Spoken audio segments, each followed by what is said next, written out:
8 years ago, I took a very different path from my father. He is a slaughterhouse worker. I, on the other hand, am a vegan activist.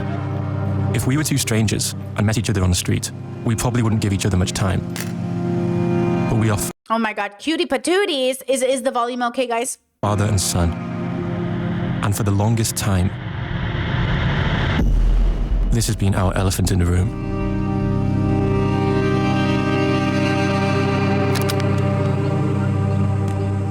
It was my dad who brought animals into my life. He came home one day and surprised me with a rabbit. Aww. And I quickly realized that this wasn't like other things my dad surprised me with. There was someone in there, looking back at me. But one day I came home to find that our rabbit had frozen to death in the snow. No. And I just couldn't handle what a terrible way that must have been for her to die. I became concerned with even the smallest of creatures. I would stop my dad from killing insects in the house and make him take them outside instead. I don't remember when I realized where my dad was going to work. Somehow I didn't think about it. But when I went to university, I saw something that would completely change the trajectory of my life.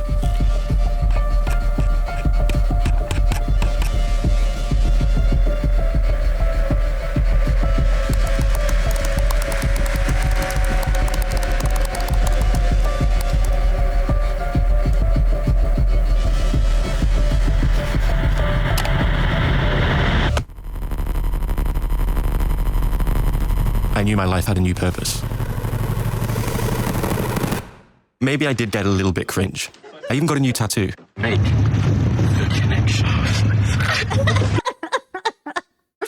Wait, it looks like a cow dog. It looks like a dog and a cow mixed. Is it supposed to be just a cow? Or does it look like a bunch of animals mixed together? Is that the point of the tattoo? And my friends got sick of hearing about it. In hindsight, I can't say that I blame them. Honestly, though, we torture animals every day. We don't need to. We do it for taste, pleasure. So I started a YouTube channel and worked on my approach. I think we need to force ourselves to at least acknowledge this is happening. Why are we torturing them like this? Keep doing what you're doing. Educate people. It would be nicer to have that world. It would be. Thanks for the conversation. No, it's actually really interesting. This is quite eye-opening. This interview is going to change my life. You know that. I've spent years campaigning against slaughterhouses. And my dad has been a slaughterhouse worker for over 30 years. In fact, the Hancocks go back generations working in the meat trade. Each generation was taught the trade by their father. My great-grandfather trained my granddad, who trained my dad. And then there's me. And I finally decided I'm not avoiding this any longer. Ooh. This is really well done.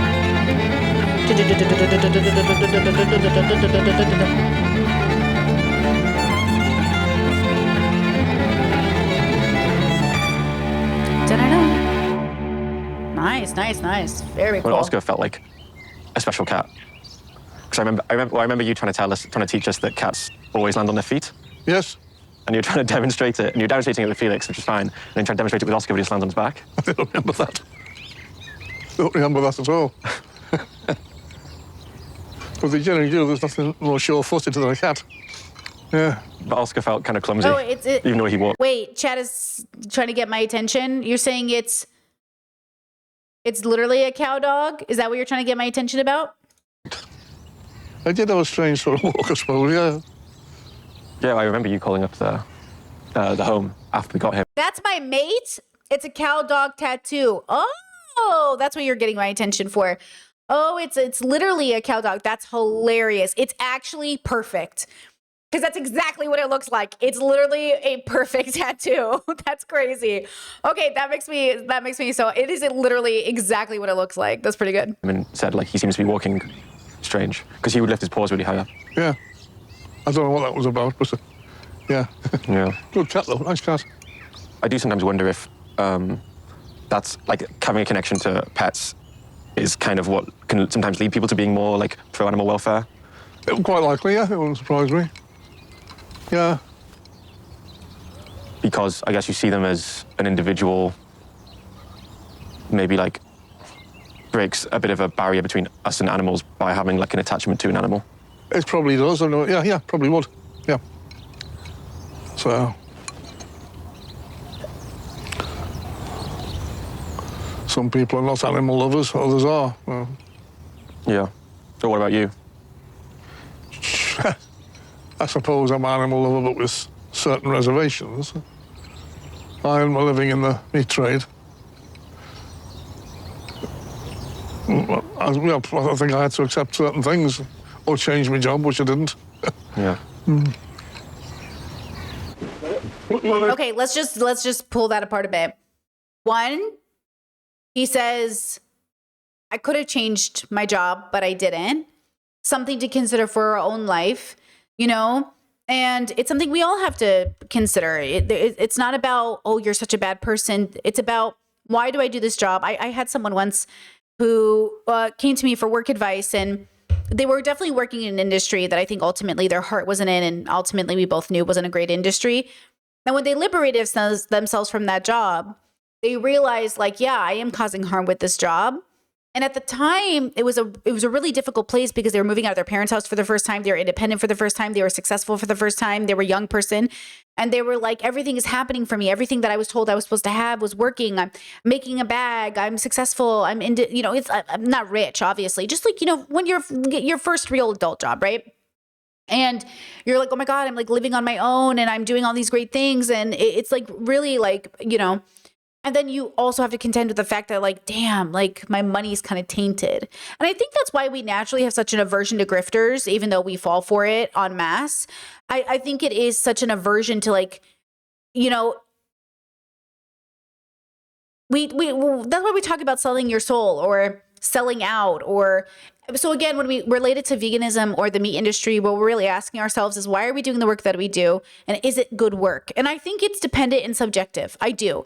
I know people who worked in abortion clinics and regret it. I know people who worked in pro-life facilities and regret it. I know people who, you know, spent 20 years doing something they believed in, like the military, and then realized, like, what the fuck was I thinking? And that's the thing, is that we're already raised in a world, you know, everyone always talks about how, like, we're raised in a world that tells us not to think. We're raised in a world that tells us that whoever raised you knows the best way to think.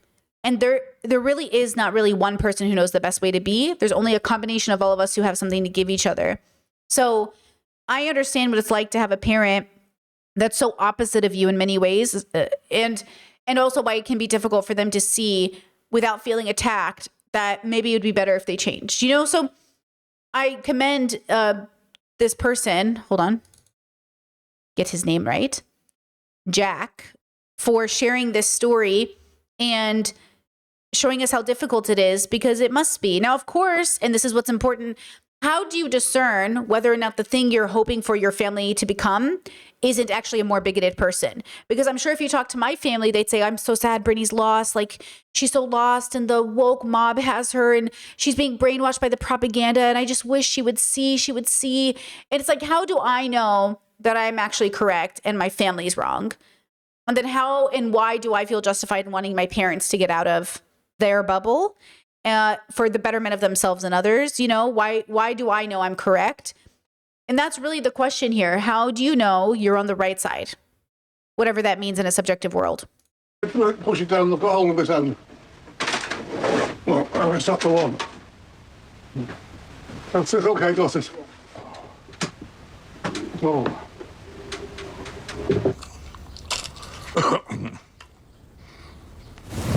I think I'll just order some strings I like.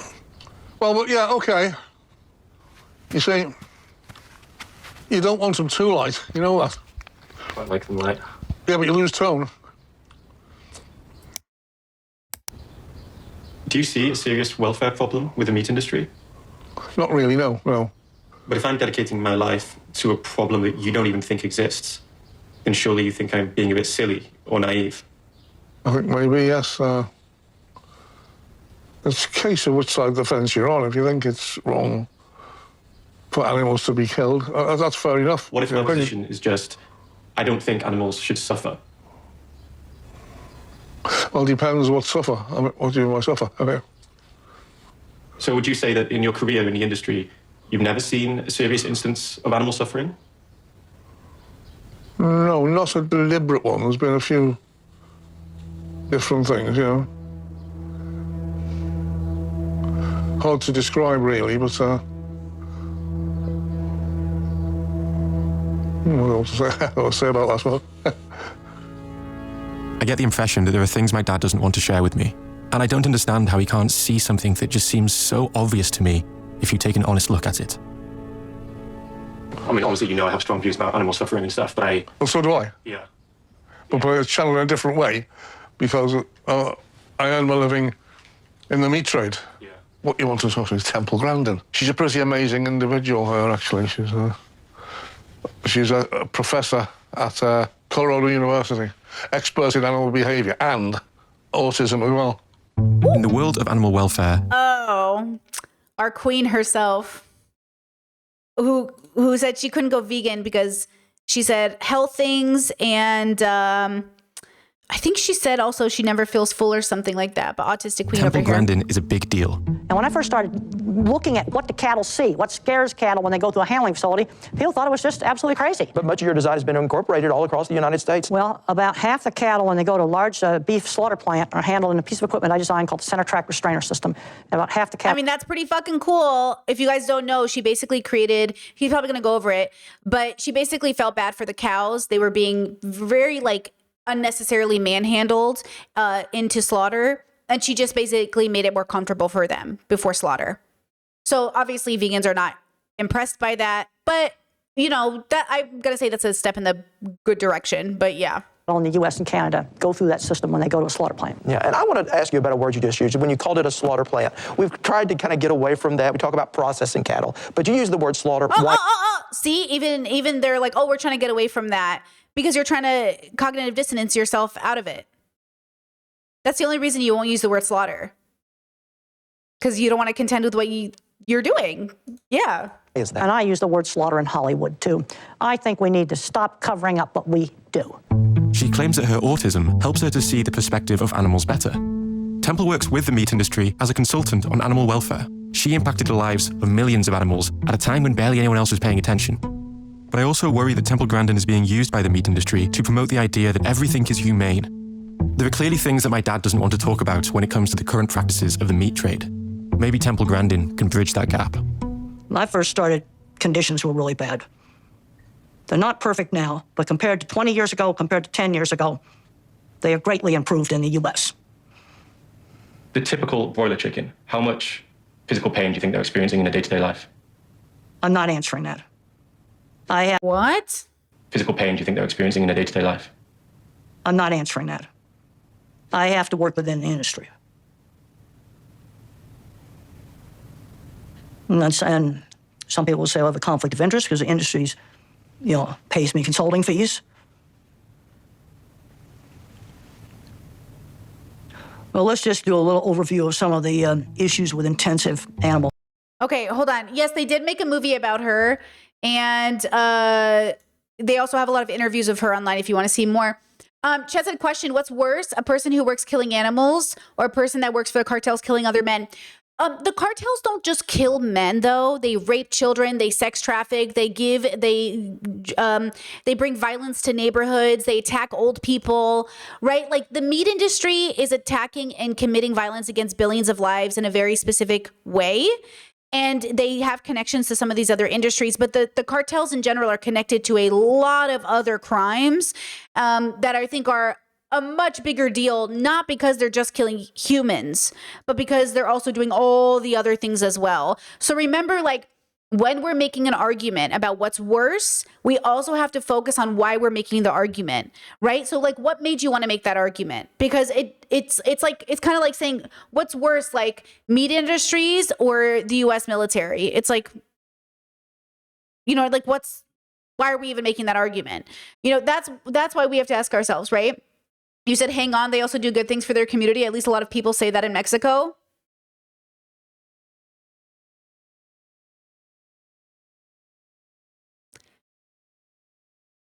I'm not going to talk about this. It's not my lane. I feel like I'd be talking out of turn. I'm not about to fight with Mexicans about the cartels. Housing. And the most intensive conditions that may have to be changed are gestation stalls for pigs. I have never liked gestation stalls for pigs. The sow for most of her. Just a reminder, I do not support groups of men, and the cartels are run by groups of men. Just know, anytime a group of men is involved, children are being raped and killed, and people are dying unnecessarily. So, life, all during gestation, she lives in a stall where she cannot turn around. And I have sorry, I'm just going to relate this. In the U.S., people say this about Italian mafias. The Italian mafia was protecting neighborhoods, but they were also raping and killing people. So just a reminder, okay, it doesn't matter if some people feel like you can talk to half my family and they'll tell you good stories about Saddam and the other half will tell you bad stories. Same thing with anything else. So just like, keep all of that in mind. I don't want to get into the cartels in specific, but like, be careful who's telling you what you believe about people. Because again, the justification of, oh, we're protecting you but who are you protecting me from? And how are you protecting me? Is always the question. Compared it to living in airline seat, and you can never walk in the aisle of the airplane. I'm going to rewind that. All during gestation, she lives in a stall where she cannot turn around. And I have compared it to living in airline seat, and you can never walk in the aisle of the airplane. And from the animal's perspective, how long does this flight last? Lasts for the entire pregnancy. Then she's out briefly for breeding and then back into the gestation stall again.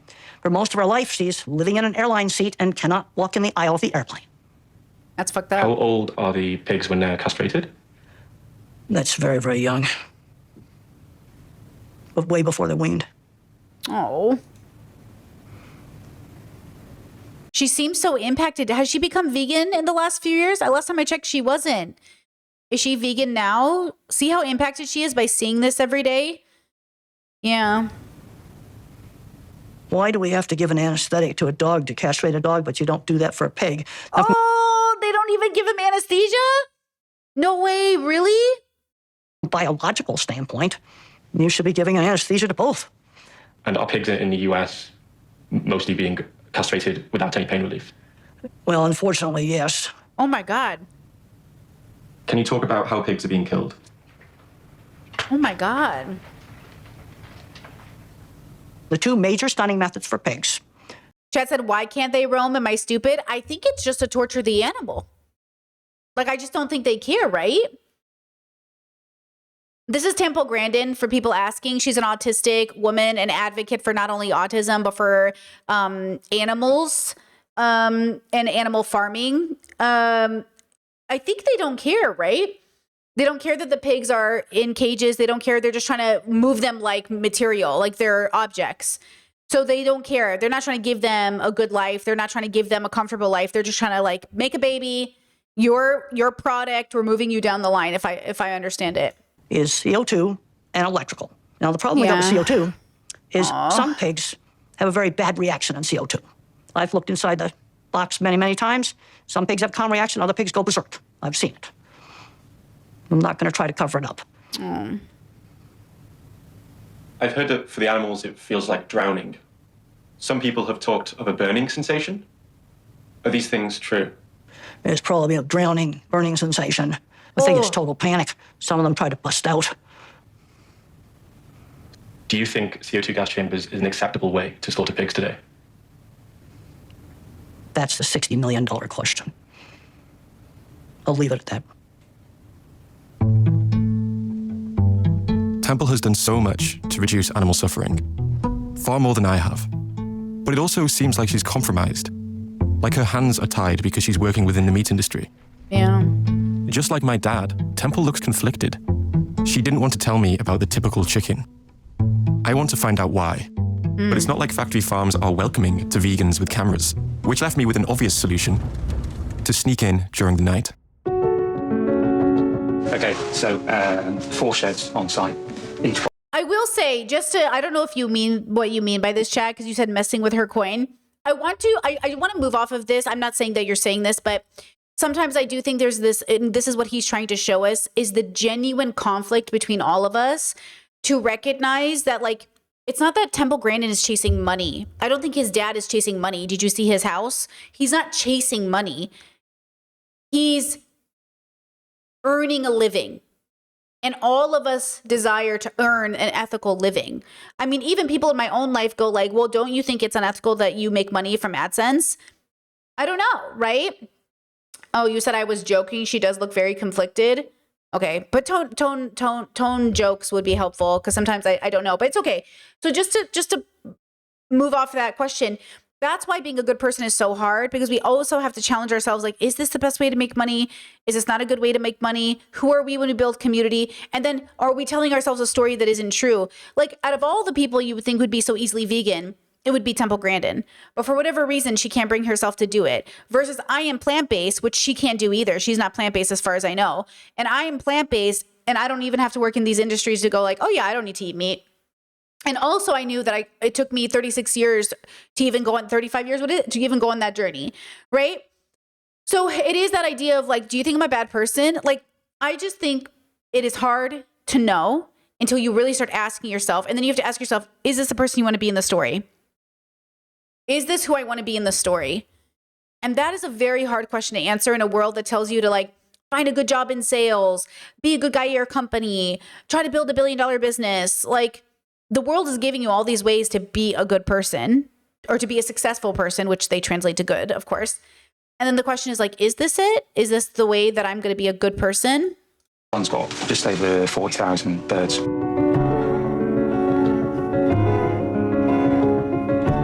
Testing.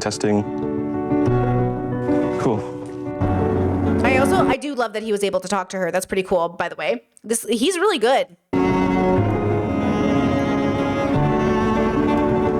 Jack the vegan.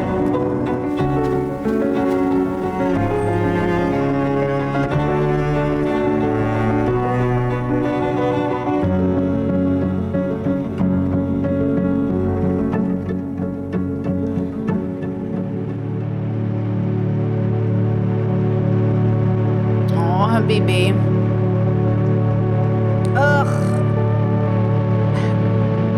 We've bred them to be so overweight to produce more meat that they can't even support their own bodies with their legs.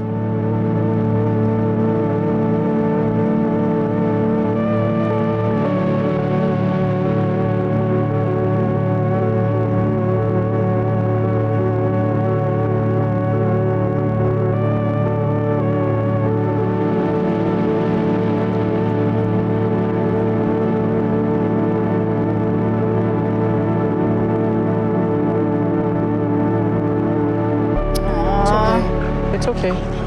I'm sorry. It's okay.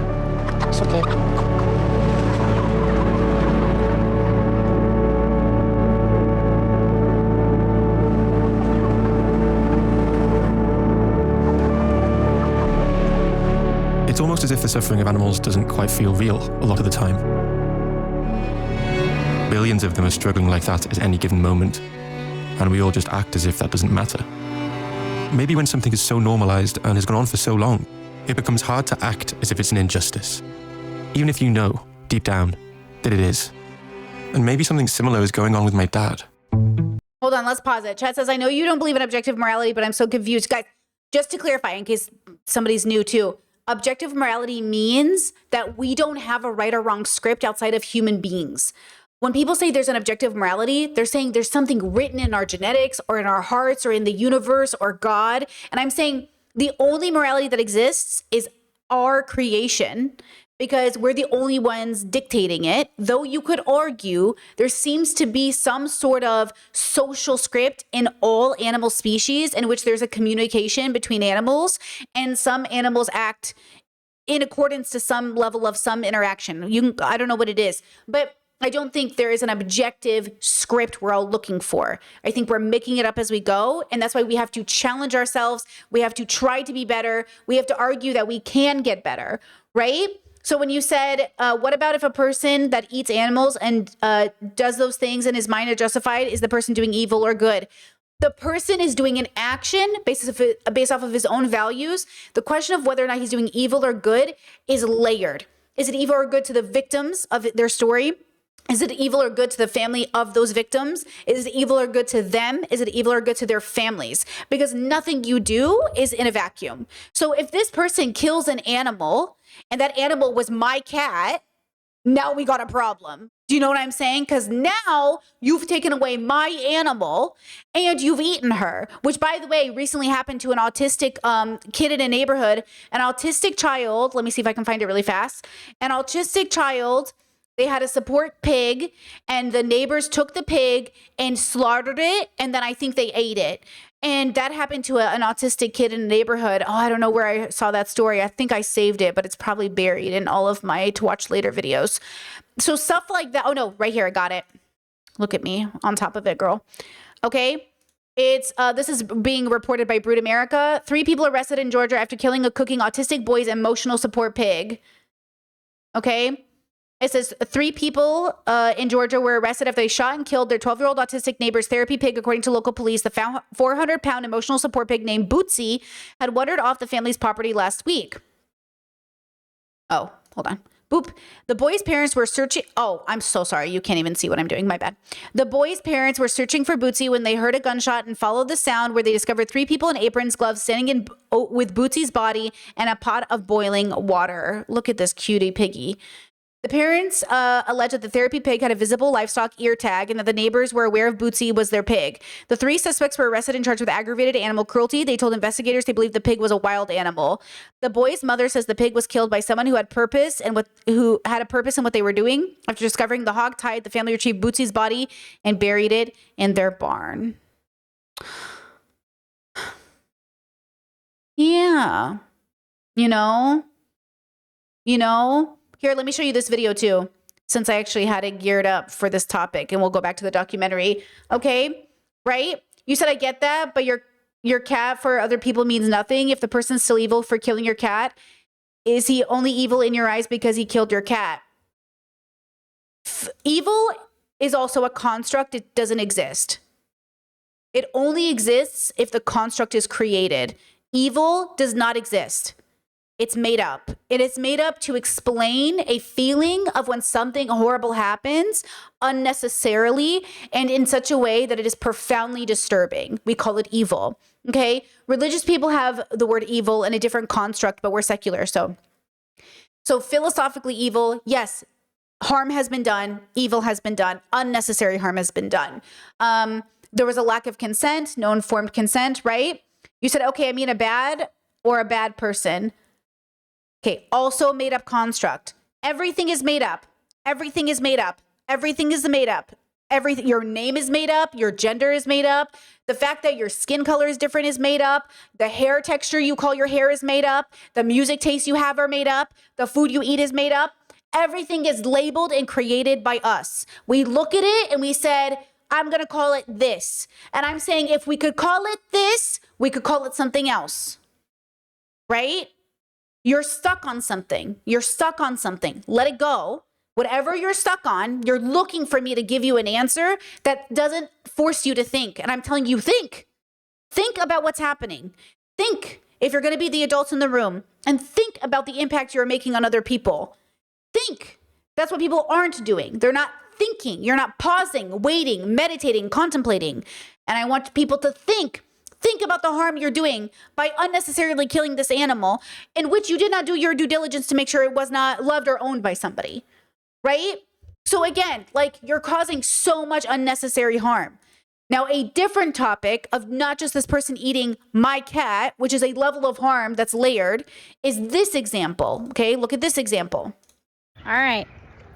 Our first cow that we've raised from bottle baby, chased multiple times around the neighborhood when he got out, right? Put a lot of labor and love and feed into him. It's our first taste of him and our jerky sticks. Okay, cheers. Cheers. Bo, you taste pretty good. That's good. Has some good jerky sticks. Bo, that's pretty good. Okay, 1, I wish vegan food had a jerky stick because I do miss them. 2, I also ate a cow that my brother had, which was the sweetest cow in the whole world. She was just like the sweetest girly. She was such a dog. Everything about her was just so sweet. But we did slaughter her and I did eat her. I also killed sheep. I also killed, or not killed, I ate, killed. You know, I ate, I didn't kill, but I ate. And then there was a time, which was funny, because I remember my sister-in-law having a hard time eating the animals. And she was like, oh, I can't do it. And I was like, oh my God, you're so silly. Like, you're literally a farmer, bro. Like, what do you mean you can't do it? And now I'm plant-based. And now my sister-in-law's like, oh no, like I couldn't imagine not eating animals. And I'm like, we're so funny. So what I think happens is when you raise an animal, right, ready to slaughter it, I think you automatically allow a disconnection. 2, entitlement to killing an animal that you find in the wild without doing due diligence, like taking a cat home without making sure it isn't owned. Like the right thing to do when you see a stray cat before you take it into your house and adopt it is to take it to a vet and make sure it doesn't have a chip, right? Or to make sure that it doesn't look like incredibly well fed or that it lives somewhere. You can't just take cats off the streets. That could be someone's cat, right? Like an outdoor cat. There's a things put into practice in a community that allows people to figure out what to do next. So the context of these neighbors taking this boy's pig when they knew that was his pig. Okay. The example of these people raising a cow to slaughter, 2 different things, right? And yet we go to the store and we eat bacon. Like I told you, when I get Indiana's food, there's a pet aisle, and the pet aisle has I think it's dog food, and it says it has a picture of a sheep on it. And I was like, man, I killed your pet to feed my pet. That's kind of like what it is, even though you would argue an animal is not a pet. And so they say people don't care about animals, they care about pets, which is also true. Just like we don't care about strangers, we care about friends. The reason a lot of people don't care about Palestinians is because they don't know them. And that's just a fact. The reason they don't care about the Sudanese is because they don't know any Sudanese. So they don't give a fuck. The reason you don't care about the Lebanese is because you don't know anybody who's Lebanese. They don't give a fuck. And that's the point that we're all trying to make. Should we give a fuck about people we do not know? Should we give a fuck about animals we've never met? Should we give a fuck about places on the earth we've never been to? The question is, should we care about something outside of our 200-mile radius? And should we care about the world at large? That's the question. Okay? All right, back to the documentary. I decided I need to interview a worker who's ready to talk, but it turns out that slaughterhouse workers aren't easy to find. So I started searching in obscure Facebook groups like Meat Inspectors R Us and a bunch of fucking meat workers, but every time a worker found out about my YouTube channel, they would cancel the interview. And then I found one person who didn't. He worked in slaughterhouses all over Europe for more than 17 years. He told me that he's no vegetarian, but he has got something he wants to get off his chest. His name is Tom, and maybe he can offer me a window into my father's hidden world.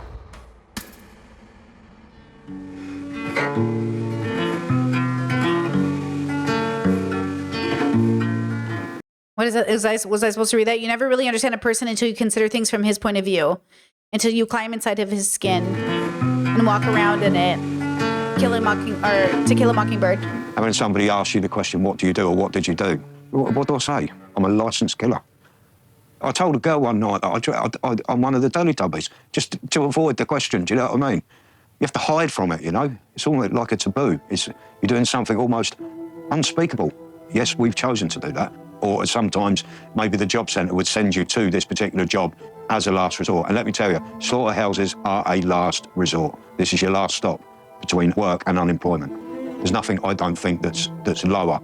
So what is it like to be inside a slaughterhouse? Machines buzzing, whirring, guns going off, sirens in some places to let you know that the line's going to move. You're always going to be sweating. You're always going to be hot.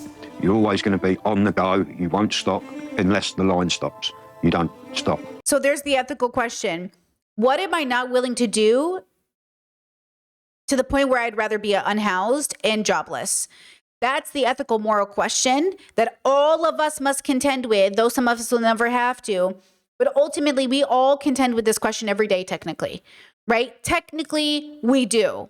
We just don't really have to worry about it because most of us don't care, because most of us are happy to take anybody's money anytime, right?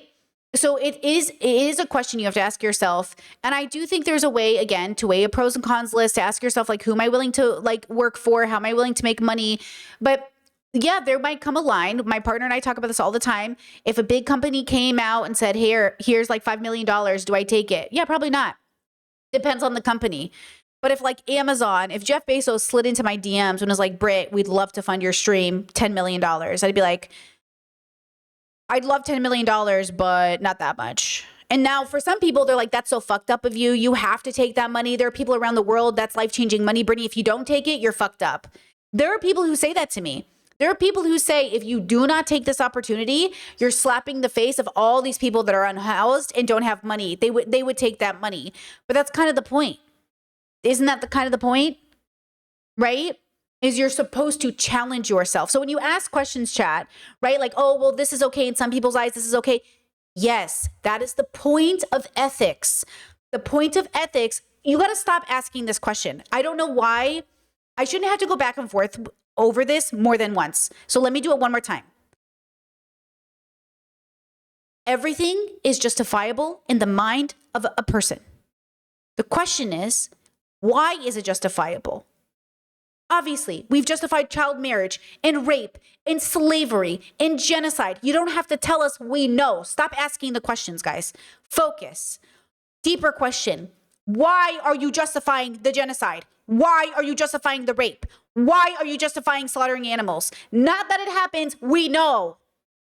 Why? Why are you justifying enslaving populations? That's the question. The question isn't, oh, but isn't it okay? That's a distraction. Why are you justifying it? Answer it. That's the question we're really asking ourselves at this point, right? Okay. Once you're at your workstation, that's it.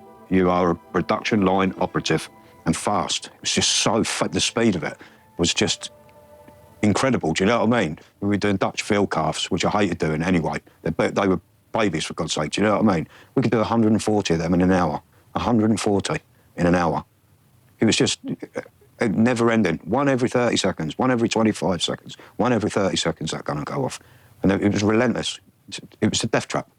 It was a death trap. I don't know how they got away with it. I don't even know how, after the first lot of injuries, they even got insured for the place.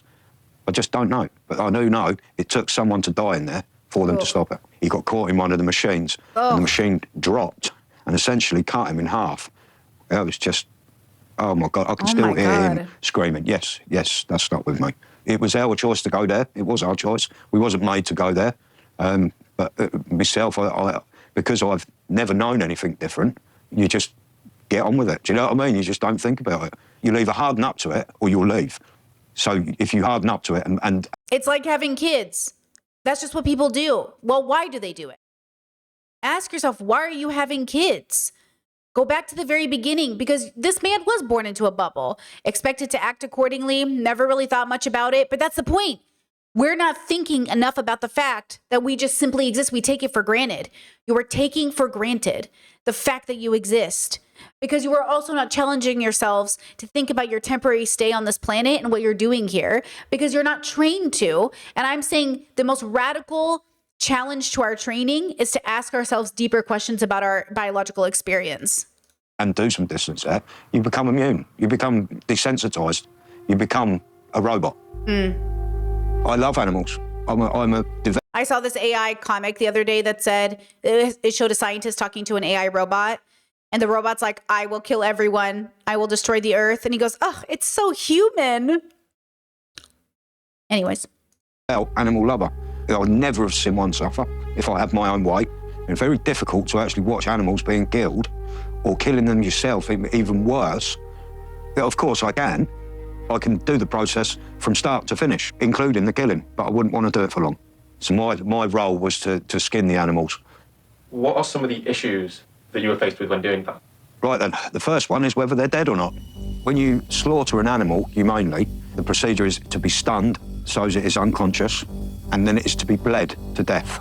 If either one or both of them procedures is not done correctly, there's a very good chance the animal will not die correctly. This dairy cow was actually giving birth. The calf was halfway out of the birthing canal. It was hung up, but it wasn't bled properly, and it come round to me, it was still alive. She'd spent maybe 7 or 8 minutes, wide awake, giving birth, just before being skinned alive. At the time, you're desensitized to it. You are expected to do that. It doesn't take very long. It only takes a matter of 20 seconds to do that particular job. Okay. I know our intuition or our instinct is to say something like, I could never do that. You could do it. You could do it. Most likely. I could do it. Not everything. I don't think all of us can do everything, but I could do it. There is a version of Brittany that exists that could do it, that would just do the job and get it over with.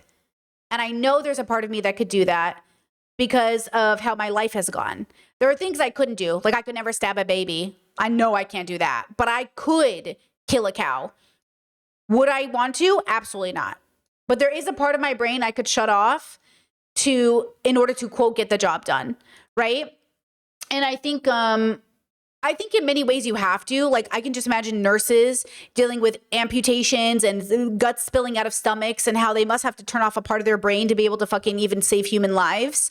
Like just to save a human life. Like sometimes I watch plastic surgery videos and get really grossed out and I want to puke. I don't know how these doctors do it, right?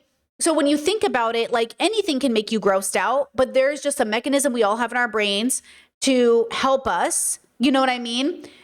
To get through something. And that's what I think ends up happening. And that's why I think these industries existing are not only bad for people and non-human animals, it's also bad for the environment and it's bad for our neighborhoods and it's bad for our kids. And that's what I'm saying. Even like firefighters and policemen and all these industries, guys, they are so fucked up. They're so fucked up. They're so fucked up. And they're not because the industry exists, they're fucked up. It's because we create and maintain these industries that it's fucked up. It's us. It's not the industry it's not the industry existing. It's the fact that we maintain it and keep it alive, and we do it even at the harm of ourselves. Like it's a form of self-harm in a way, you know, but it sucks because we raise kids wanting to be firemen and policemen, but in the military, but the amount of fucked upness in those bubbles is insane. And that's really what this is about, okay? This is about, you know, us. What's wrong with us? That our only solutions are these solutions. It's patriarchy, a big part of it. You know, a big part of it. This TikTok has been going around. The Cannes Movie Festival just happened. Hold on, this is going around. Oh, my TikTok is like, for some reason, been like not working very well. But it was basically talking about like toxic masculinity and Trump and Netanyahu and all of these men basically trying to prove who has the bigger dick, is the words he used. And it's not loading. And that's the point that I think is at play here, is a lot of ego is at play. This is a lot of ego. And even when it comes to slaughtering animals, there's a lot of ego. And this is why I say when you connect it to things like culture and you say, oh, like it's cultural, so it is for slaughterhouses. Slaughterhouses are cultural. That's what this man is saying to us. He's saying, you just do it. It's how you're raised. And you do. That's the problem with saying, oh, it's cultural. But I again say to you, not all cultures have to be this way. There are a lot of cultures that don't exist in this particular way, which is why when we talk about indigenous people, we have to remember that even though an animal is dying, they're not, right? They're not having this relationship with it, which is why it's better, right? And that's the point, right? Maybe 25 if it's alive, you know? Just a little bit longer while it's kicking. While it's fucking cocking its leg, fucking kicking your ribs while you're working on it, you know? It takes 25 seconds to do that, but stay with you for the rest of your life. How could I complain about this animal? I'm working on the line. I can't go anywhere. I'm stuck. By the time I would have got to a manager, another 300 would have been dead behind it. We wouldn't have even found it in the fridge. Aww. To the foreman, I've had to kill a cow. That's what you're here for. We had no allowance in time to stop for them animals. So we essentially learned how to skin them alive. How did it feel looking back to that memory? I suffer with PITS as a result of this. PITS. I believe it. Perpetrator-induced traumatic stress. Yeah, I believe it. Like a child soldier would after shooting their parents. I think because we romanticize it so much in the US, especially like hunting and camping, and there's a lot of romanticization that gets, given to us. We have hunting stores like Walmart's, in the US where it's very romantic, the hunting culture. And so, and I think to be fair, the context is a little bit different. There's something very like adrenaline pumping and exciting about going hunting and getting your first kill. It's a very different, it can be very wholesome experience. So that's why every context is different, guys, right? How you get pregnant can be different. How you educate your children can be different. Like there are levels to things. They can't all be the same. Okay. So you have to understand that doesn't justify the killing of the animal. It's to say that the experience isn't the same. Okay. And we have to accept that. And so he went through a very traumatic experience that I think is happening to way more people than we can imagine. And I think this is a good example of like, do we care enough about these human beings to not put them in this industry? Or are we going to call this man weak and say like, you're such a pussy, bro? Like, fuck, it's just a cow, dude. It's just a fucking cow. Like, Jesus, bro, move, I'll do it, you know? And then all these men who talk a big game are crying to their wives and sisters about how traumatized they are, but would never actually change their life to like become like activists or change it. And that's the problem I'm seeing with a lot of men. Even in my own life, you have the audacity to call me in the quiet night when you're vulnerable. But when it comes to your real life, you're back to your same trash talking misogyny. And that's what I'm saying. Like, at some point, bro, come on. It's us. It's all of us. Parents or something. Perpetration-induced traumatic stress, which PITS, PITS, is that form of PTSD which is caused by the trauma being something that the person did, actually participated in, was not a victim of. I think many people might find the idea of a stress disorder for the perpetrator to be strange. Like maybe they just find it hard to sympathize with the one who is inflicting pain. Yes, and I've gotten that a lot. I've gotten, oh, the Nazis were traumatized by what they did? Good. People respond that way. The symptoms of trauma include being detached and estranged from others, emotionally numb. Which is crazy. Instead of thinking about ways, this is why I've said this in my own videos, where perpetrators are victims and they are traumatized. Most of them are. Most of human beings were children who became adults who inflicted pain on others. And yet they are, that's why I'm saying like, it's very hard to contend with the reality of how much harm you've done, right? We actually saw that in the Dr. K video I just reviewed for members. There's a guy who's in the military or former military, and you can see he's struggling with a lot of what he did. And there's a lot of pain there. And the goal is to see him and say, how can we avoid putting our boys in this situation, period? Instead, the solution is to abandon him, for the system to neglect him, for us to hate him, or for the world to say like, well, you did it, so what? Yes, he did it. He should pay amends. And also, why did he have to do it in the first place? Why are we telling 19-year-old boys, 18-year-old boys to sign up for the military just to put them in this position, just to, you know what I'm saying? Like, and that's the question that I have for everybody is like, we should be looking at these results and saying, how do we prevent this in children? But we're not, because we don't center kids. We don't think about children. We don't think about all these people who were kids at one point. And again, maybe there's nothing much to do for the adults. That's true. Maybe some of the adults, maybe there's no way to help them. But there is a way to help prevent it or bring down the probability of these kids suffering into their adult years, right?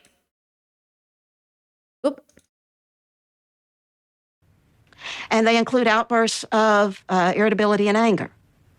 Both of those can feed right into more violence happening.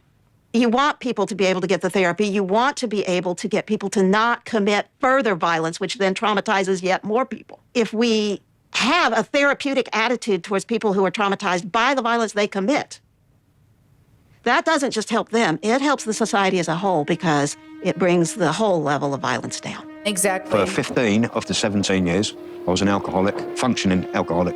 I would drink from the minute I finished work up until early hours of the morning, some mornings, 2, 3 o'clock, get up for work at 7, start at 8 again, you know. It's normally called self-medication, which of course is a funny way of calling it since it's harmful. You know, you don't have a therapist, you're not working it out, you don't know how to work it out, but you do know how to get drunk. And that helps alleviate the symptoms until you're not drunk anymore. When I walked through the door in the morning, as soon as I smelt that ammonia, irony smell of an abattoir, I totally switched off. I switched off until the minute I stopped doing it, and then went home to my family. Disassociation is the psychological mechanism where your mind is just not there. Your mind is either elsewhere or entirely blank. In fact, I spent most of my slaughtering years, if you like, thinking I was on holiday. I was just dreaming I was in Spain somewhere, you know, just anywhere but what I was doing. Most Friday or Saturday nights, in fact, I would take some magic mushrooms. They would just take me somewhere else. And then when they finally let me come back, felt different about things. Do you know what I mean? It was maybe was able to justify what I was doing. How often do you have dreams about the slaughterhouse? 6 nights a week at least. 6 nights a week at least. It was very soon after I started work in the slaughterhouses that I started having these dreams. outward thoughts of hurting people. It was like my depression was worn on the outside. It wasn't not suicidal, more homicidal thoughts. After I'd mastered the skill of dressing animals and things, you could apply that to anything that's got a skin on. I would be thinking to myself, right, if I pin this guy down and stick a knife just under his chin there and make a little hole and stripe him down there, I could pull his tongue right out, right onto his neck. It would only take me a couple of seconds to do that. Them sort of thoughts. And the things that I think of, they're all work related, you know. I could dejoint you in a matter of minutes. Did you ever notice having thoughts like this before the slaughterhouse work? Never. No. Never. I don't have any tools at home. I've got nothing here. Nothing here work related. The sharpest thing we've got is a potato peeler, I think. So I haven't got to remind myself daily of what's happened in the past. I live like a hermit. I don't go out, I don't socialise.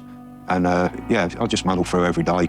I'm awaiting treatment for this pit. Hopefully they'll get me some psychotherapy, maybe unpick some of the damage that's been done, you know? Because it's like carrying a weight around with you.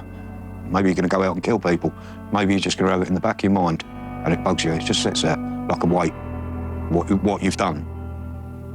Whereas before I could always just block it out, dream I was in Spain, just travelling in the mountains of Morocco, smoking some nice hash or something, you know. My brain was never there. It was only my body that was there. But you can't maintain that unless you work there continually for the rest of your life. As soon as you come away from it, these feelings will start.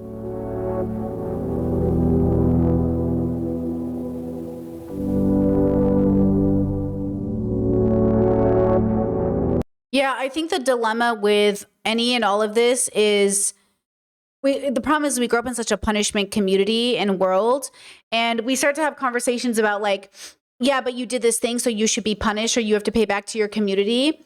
But it doesn't have to look like jail time. I don't really believe in imprisonment for most people. And he's suffering from intrusive thoughts, it sounds like, after a traumatic situation. Pretty typical. I also think y'all got to keep your thoughts to yourself sometimes. If you're really struggling and going through something, you need to talk to professionals and not share it in public. Because I do think like there are some things that some people are dealing with that just if you say it to the wrong person in public, your reputation's on the line, you could lose a job, and like we can't help you because we don't know you like that. So you need to talk to professionals you can trust.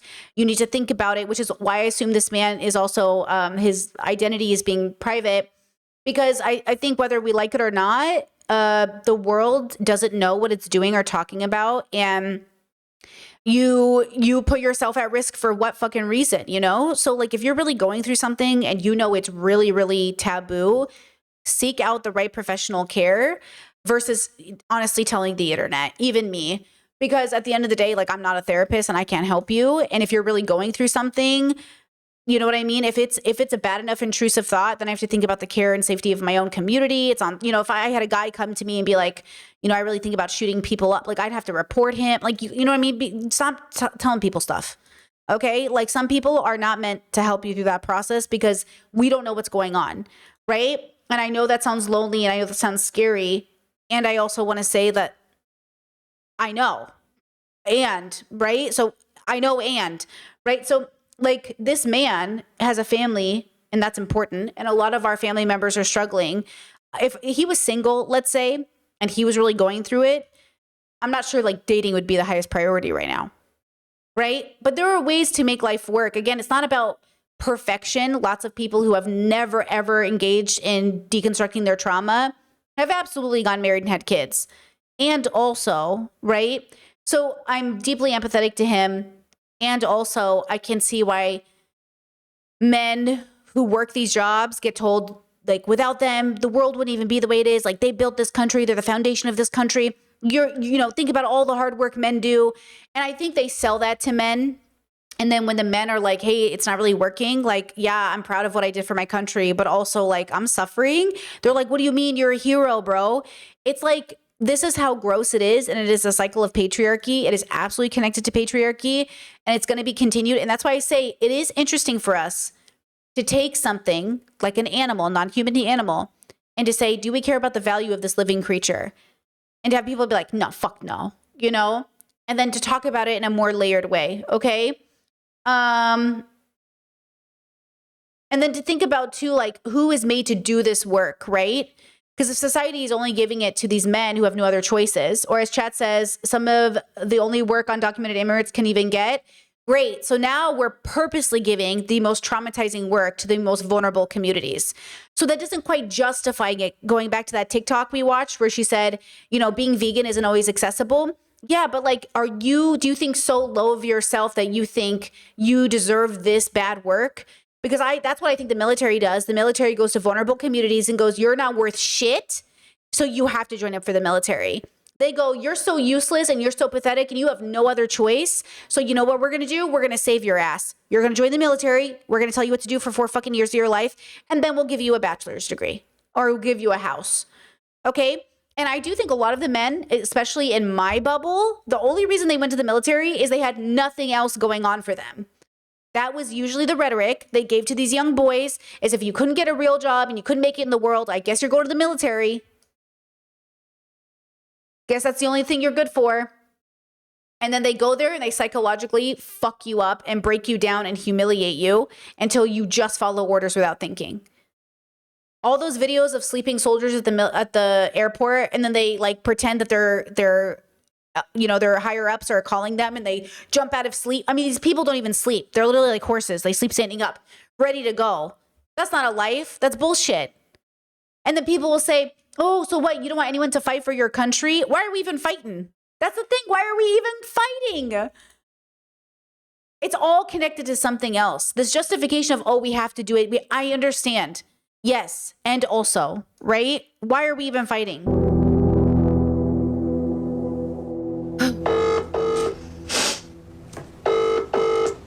Phone call with Dad. This is his dad. Yeah, how's it going? It's going all right, yeah. How was it to be back in work after the holiday?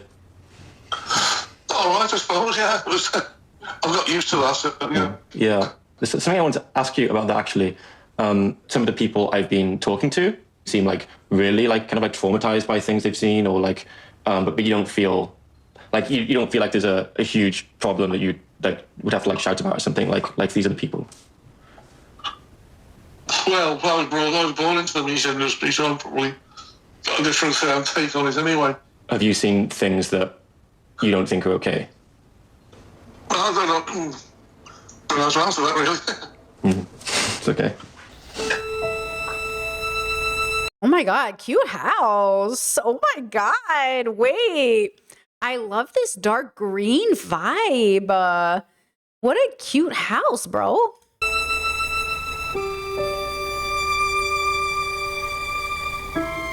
People vary greatly. You couldn't make a prediction. Even combat veterans who've been in highly traumatizing circumstances, something like 1/3 of them had PTSD now, and 1/2 of them had had at some point in their lives. I mean, 1/2 of them. That's huge, but that still means 1/2 didn't. Right? So, I mean, there are people who simply are resilient. He adapted to it. He figured out how to handle it. You don't assume that trauma is there just because it would be for a huge portion of the people in that kind of situation. Sure. I really don't think my dad is traumatized like Tom, but hearing his story has made me realize something. It would be so easy for me to label someone like Tom as cruel for what he did. But I can see he cares about animals and was using disassociation and alcohol abuse as a way to cope with a situation that was hurting him. And now he's left alone to live with the consequences. But I can't stop thinking about that cow who was skinned alive. The more I learn about the meat trade, the more surreal it feels that my dad would come home as if nothing were wrong and help me save spiders. I wanted to find other activists who had similar family dilemmas, and I think I found one. I read about a 90-year-old Holocaust survivor who went on to become an animal rights activist. He raised his daughter vegan, but she later decided to start eating animals. His name is Alex Hershaft. Whoa. So I came here alone in January of 1951. I spent the next decade or so trying to become an assimilated citizen of the United States, to get an education. And the questions I kept asking was, how could it happen? How could the Holocaust happen in what was, at that time, the most enlightened country on earth? And could it happen here? And do I have a debt to society to pay for my survival? And then in 1972, I was working for a consulting firm. They sent me to the Midwestern Slaughterhouse to do a study on their wastewater problems. So I went there and met with the director of the slaughterhouse. He showed me their waste areas, and I turned a corner and I saw these piles of body parts, heads and hearts and hooves and bones. And it immediately brought flashbacks. Rationally, I knew I was in a slaughterhouse, but being confronted with these body parts that look just like human body parts, a heart of a pig doesn't look all that different from a human heart. I didn't know what to do with myself. I couldn't obviously complete the assignment. I went home, and in the next few months were a terrible mental turmoil for me. Whoa. There's probably more to it than meets the eye.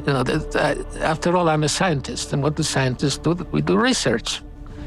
So I decided to do some research, and it didn't help.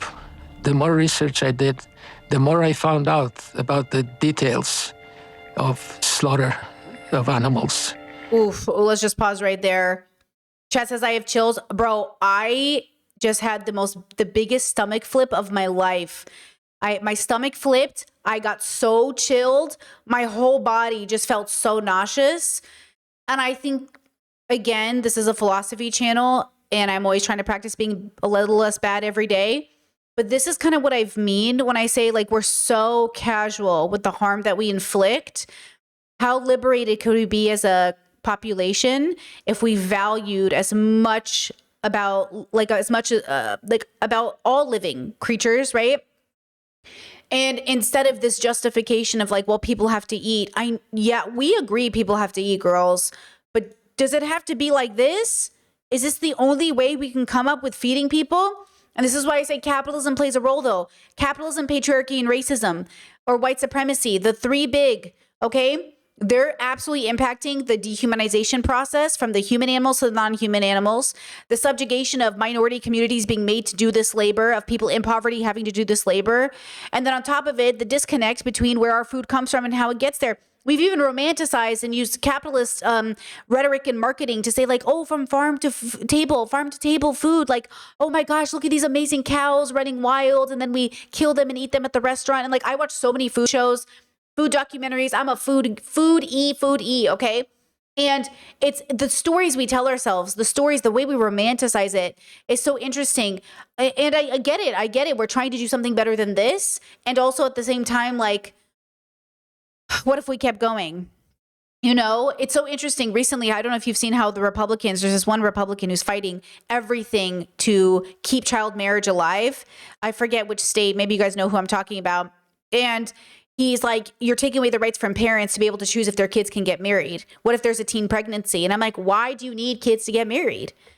Why do you need kids to get married even if they get pregnant? And the idea that he's trying to weaponize and market it as taking rights away from the parents instead of recognizing that we're trying to stop children from getting married.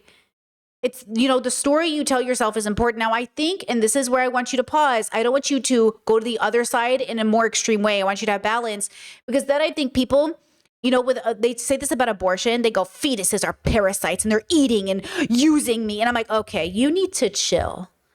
Okay, like, okay, okay. Like, we need to have some balance of recognizing that, like, you don't have to go all the way in the other direction, okay? And you know what I'm saying? Like, oh, fetuses are beautiful, and even from the moment of conception, they're the most glorious life that I've, and like, that's a baby, and you can't abort it, all the way to, like, they're fucking parasites. Okay. Hold on. So, like, let's have balance with how we talk about these issues. And let's have balance in terms of how we exist in the world. That's why I'm saying, like, everyone is so busy trying to be perfect so they don't have to do anything, that I'm saying, like, fuck perfection. Just try to be less bad every day. That's it. That's the only requirement I ever say any of us should have, is try to be a little less bad every day. But you really have to try. And the work should speak for itself. You're so busy trying to be perfect. You're like, oh, I guess I can't be perfect. I guess I shouldn't try.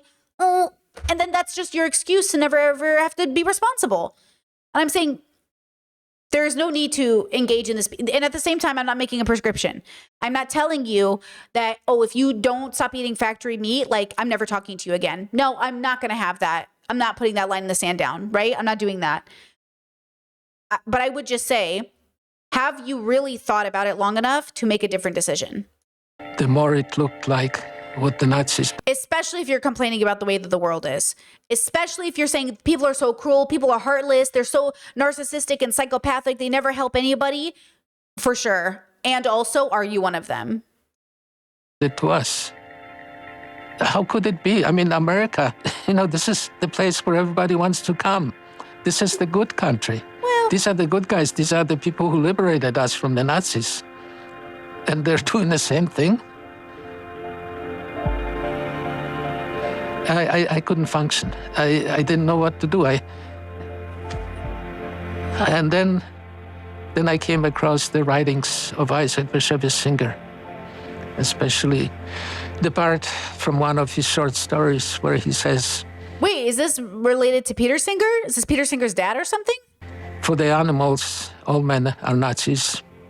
Damn. For the animals, life is an eternal Treblinka. And I decided right then and there that I would be devoting the rest of my life to ending the use of animals for food. And that was the answer to my questions of what I could do to repay my debt to society for surviving. And keep in mind, this was in the 70s, right? And this man is what, in his 90s, did he say? So all those people are like, you can't live a whole life off vegan diets. Like, you can't live off vegan. You can't be a vegan person there are vegans who are vegans for 60 years. You know what I mean? And I know veganism isn't a diet, okay. People who enabled the Holocaust were the top Nazis. Hitler, Himmler, Goebbels, Goering. The people who enable the slaughter of animals for food are my relatives, my best friends, my own daughter. And that posed a huge dilemma for me, but inescapable. I felt very badly when I found out that she was eating animals. It has been a source of disappointment to me, and it continues to be when we meet once or twice a year, especially when we go out to eat. It gets quite uncomfortable. Wait. And it continues to be when we meet. Oh, when he eats with her, so she eats in front of him. Once or twice a year, especially when we go out to eat. It gets quite uncomfortable. Do you think that consumers like your daughter are the ones to blame for this problem? Well, consumers are the cause of the problem, yeah. I mean, I don't blame the meat industry at all. Really? Oh. Yeah. They're basically trying to provide a service to the consuming public. If the demand for the product stops. I mean, we would blame the customer for seeking out. Like, if you sought out. Yeah, this is why I say it's a combination of both. I think everyone's responsible. I don't blame anybody, but I think everyone's responsible. But I do think like we would hold it as responsible for the client seeking out a child prostitute or a child sex trafficked person, right? We would hold that person accountable. We wouldn't say, oh, the market is manipulating them. We would say, like, you sought it out. You sought out to hurt a child. Like, you are not the victim here. And then we would also say that they are probably victimized by the culture they were raised in, right? Right? So it is kind of something to think about. They would find something else. Again, Cat Black said this recently in a video, and I totally agree with her. When I say things, you guys have got to understand the context, because I really feel like people are forgetting that like analogies aren't one-to-one. They're supposed to show you context to help you think better. And I just think like lately I've been getting comments from people, especially on my second channel, where I'm like, how much of the work do you expect me to do before you use any part of your brain to have this conversation? Because I am tired and Cat Black is tired. We're all tired. Because some of us have been doing this for so long that we kind of need you to either recognize where you are or say, like, I really don't know. But like, when I say, because I don't want someone to be like, oh, are you saying eating chicken is like taking a sex trafficked child into your house? No. I'm saying when we take into consideration the responsibility of the consumer, we make exceptions for one, but not the other. And there's nuance here. Okay, I just know somebody's going to be like, oh, you're saying they're same? No. To process and sell. I sometimes wonder if it seems a little bit unfair to like place all of this blame on the people who are purchasing animal products and not the industries who are knowingly torturing animals. Actually, great point. Chad says you could choose to not eat meat once or twice a year. Really? Yeah, like his daughter goes to see him for lunch, and girly, you can go plant-based or for one meal. You couldn't just get something fucking vegetarian. The fact that she eats meat in front of her dad, who's a Holocaust survivor and an advocate for animals, like, really, girly? But I bet it's a form of rebellion. I bet it's her, like, form of rebellion of finding herself, you know, in some way, like she's trying to stick it to the man. And in trying to hide it and deceive the public. But they're hiding. What they're doing is part of the service that they provide. The reason that meat producers are hiding their activities from the public was specifically and only because they saw the public reacting badly to seeing those activities. So again, I view this strictly as an accommodation of the consumer's wishes. I interpreted what you were saying as like the public don't want this to be happening, and so the meat industry... No, they don't. They don't want to see it happen. Yeah, it's like I told you guys this story. My brother has a family farm for his family, and one of our family friends they were neighbors at one point, and she ate Burger King. She ate meat. She ate animals from the store, but she would pick a fight with him every time he slaughtered one of his animals. And she's like, that's one of your animals. And he goes, I'm a farmer for my family. Like, I don't get it. And I was like, Habibi, you eat slaughtered cows and pigs that were slaughtered in horrible, torturous ways for your burgers. And she was like, yeah, but I don't have to see it happen. And I'm like, to me, that's more unethical. To me, if you weigh the pros and cons, I don't think you get to lecture people about slaughtering animals they raise on their own farm if you're eating meat. I just don't think you get to. If anything, if you eat meat, you should have to slaughter it. I kind of like, that's the challenge I have for myself. So that's the rule I gave to me. I'm not making a prescription. That I said, I can eat an animal if I'm willing to kill it and hunt it myself. And I'm not willing to do that. So there you go. Okay? Monsters are not under our bed. They're within us. I think we are perfectly capable, given the right circumstances, to inflict unspeakable atrocities on other sentient beings. Exactly. We try to sit there and justify ourselves as a species, but this man knows, and we know, we see it happening in Palestine. We are more than capable. Human beings are more than capable of being the most cruel and disgusting animals on the planet. And yet we give ourselves credit as like, quote, knowing better.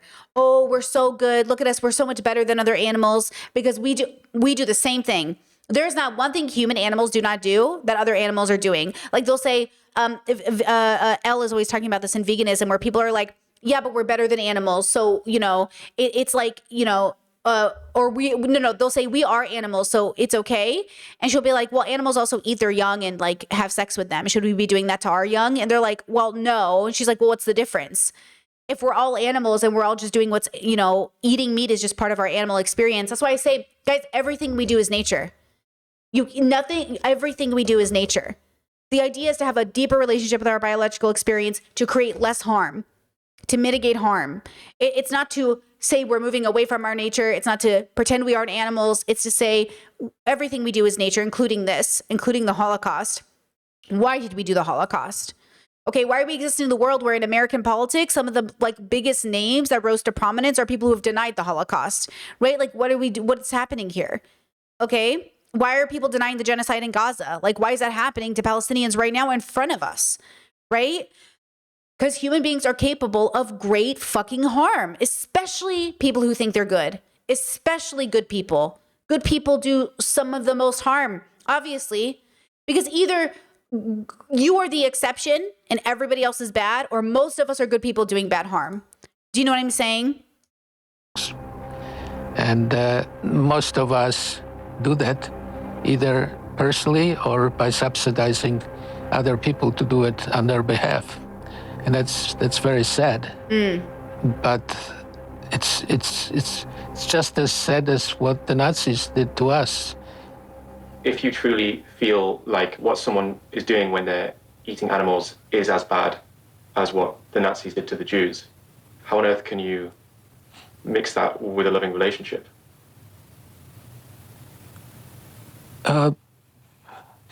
Well, I don't know the answer to that. So I found out a few years ago that they were using carbon dioxide gas chambers. To answer that question, I saw a black vegan man talk about eating meat with meat eaters is like going to a slave auction and saying, I'm not racist. I think that's partially disingenuous. And I would say that that is possible. Like, there are probably Nazis who didn't really hate the Jews. And there are probably U.S. military soldiers who probably don't really want to go to these wars. And there's probably a lot of people who are doing things they feel they have to do. Because if they don't, other human beings will hurt them, kill them, destroy them. Is that Barack Obama in his background? Pause. Is that literally a picture of Barack Obama in the background? I'm literally so dead. What is this man doing with a picture of Barack Obama in the background? Oh, I bet he got a letter of recognition for being a Holocaust survivor. That's probably what it was. Sorry, I got so distracted. Yeah, I would say that there's,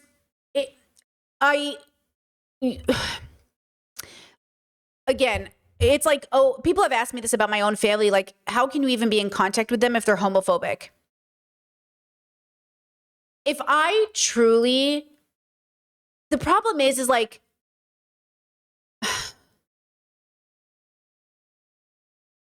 in order for this argument to work, we would basically have to then advocate for the eradication of human beings.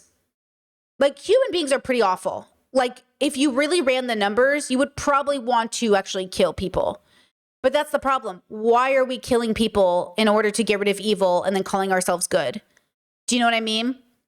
So yes, be open with boundaries, but you can't, because the world en masse, like if the world is mostly conservative and the world is suffering from anti-blackness and the world is suffering from homophobia and transphobia, a lot of which are people of color, as an example, then what do you want me to do with that?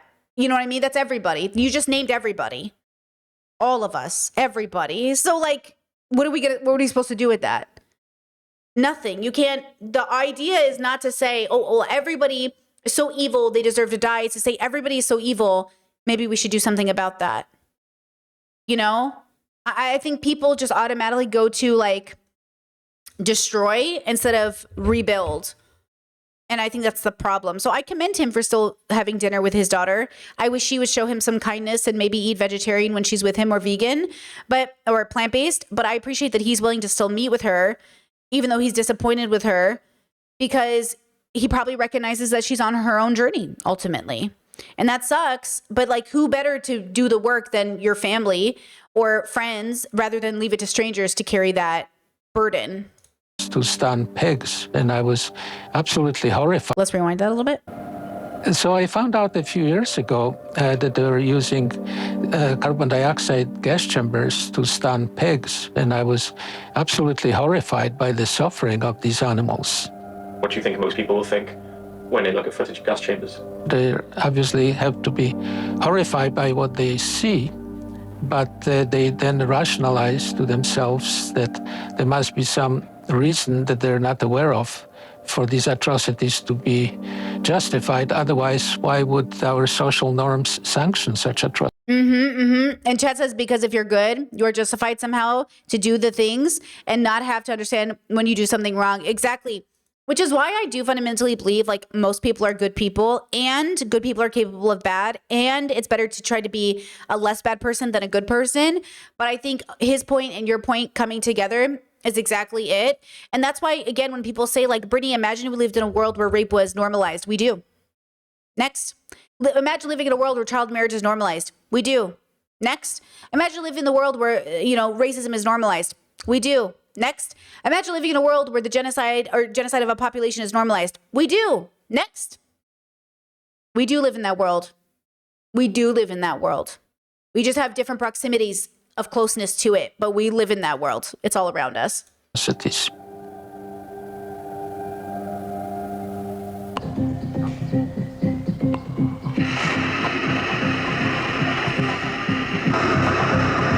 Yeah, Chad, great point. Says, though I can see how he blames meat eaters themselves when his daughter can't go 2 meals without meat. Well, so many people go, I eat 3 meals a day. And that used to be me too. But that's the point, is he's probably seeing it like, damn, you can't even go 2 meals without meat. You can't even go 2 meals without meat when you see me twice a year. That's crazy. That is your responsibility. That's why I say, like, the billionaires are exploiting the evil inside you. They are exploiting your evil, your philosophical evil, okay? Your weakness. The billionaires are sitting in a room and saying, how do we tempt people to be bad so we can make money off of them?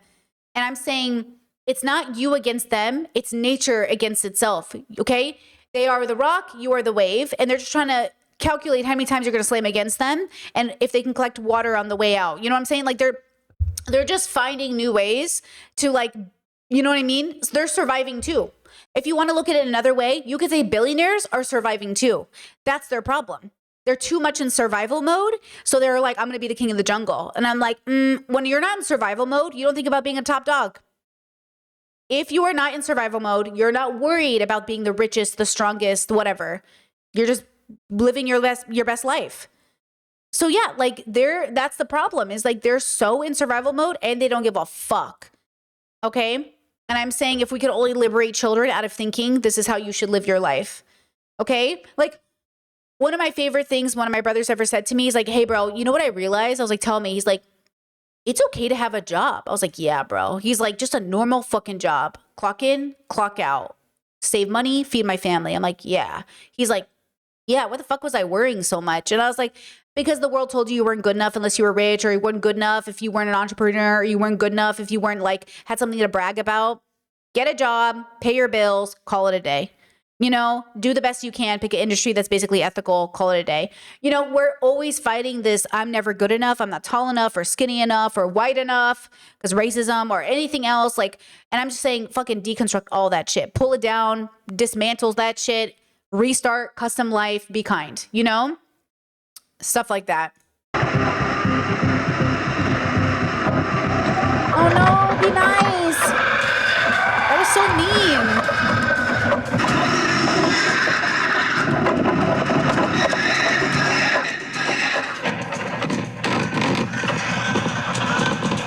I know that you've got nothing to do with gas chambers, but I'm still interested in your like opinion on that. I'd have to go there and see the thing happening myself. Yes, I can't say. I don't know. But like, you don't like. What do you think of the video? You think that? Do you have any moral issue with that? Not really. I can't say for sure. I didn't see enough to make me form an opinion on that. Bro. Really. What will it take? Okay, they're saying, look, gasping for air. It looks like it, but I wouldn't like to say for sure. It seemed. His dad seems very unsure of himself. You know? And I think that's a hard place to be in. It's a really hard place to be in, a place where you know, your identity, the sense of working hard, living a good life, like feeding your kids, raising your children. I mean, he raised this man we're watching. He raised the documentarian. He raised a seemingly good person. He can't be all bad, you know? And also, you can see the love that they have for each other, trying to get through to one another.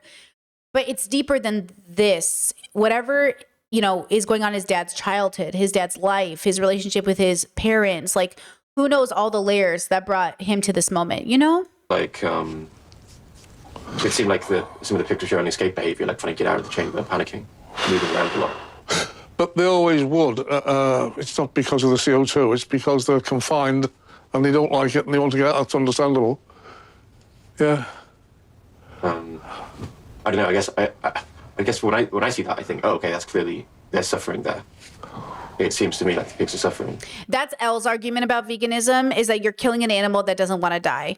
And then some people say, no, they want to die. Like, they spiritually get ready to die. They lay down. They believe me. They're breathing softly. Like, they want to die. And Elle, I've watched a lot of vegan content, trust me. But Elle will say, ultimately, you're killing an animal who doesn't want to die. And that's a problem, you know? But that's the question to ask yourself, you know? Well, not pleased, no, obviously. But you don't, I don't know if it's painful or not. Pigs are always squealing and it happens all the time. you can't really say why. There's a method of communication as well, isn't it? Calling to each other. It's it's not one for me, that really. But you know, if I showed you a video of like dogs that were gasping, seemed to be gasping and thrashing around and squealing, we'd see that. We'd surely say like, okay, that's cruelty. I don't really want to talk about that on the thing. It's not in my best interest to do that. I don't think so. Watching this interview back made me uncomfortable. I was so focused on the animals that I didn't properly consider what it must feel like for him to be questioned like this. He was 9 years old when his dad introduced him to a slaughterhouse. Ugh. This is way more complicated for him than it is for me. That is the truth.